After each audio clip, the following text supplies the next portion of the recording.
Hey guys, this is Dan Shinohara from the Boston Crusader's quad line. Thanks for checking out the quad method.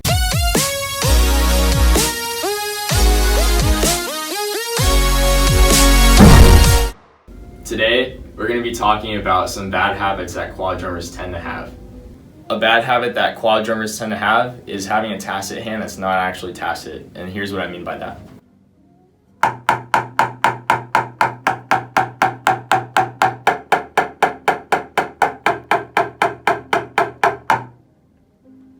So the first step to evaluating whether your tacit hand is actually still is evaluating your set position. Your shoulders should have a downward angle, and there should be a downward angle all the way to the beat of the stick.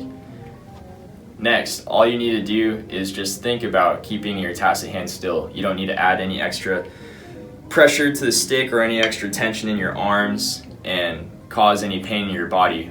All you have to do is just think about keeping it still.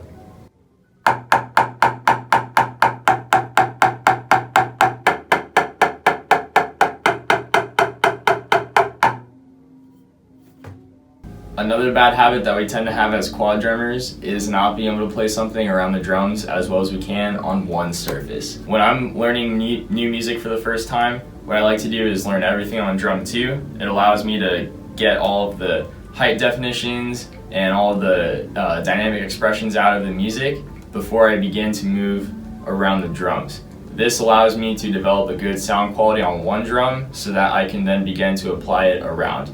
And it requires a great deal of patience to do this, but in the end it really pays off when you can throw down some music. A really helpful way to think about the set position of your hands on the drums is by thinking of a windshield wiper motion.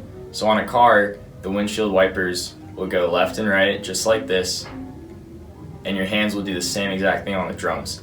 So over drums 1 and 2, you got your right hand over drum 1, your left hand over drum 2.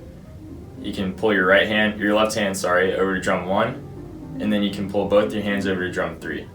And on drum 3, your right hand is going to be on the outside and your left hand is going to be on the inside.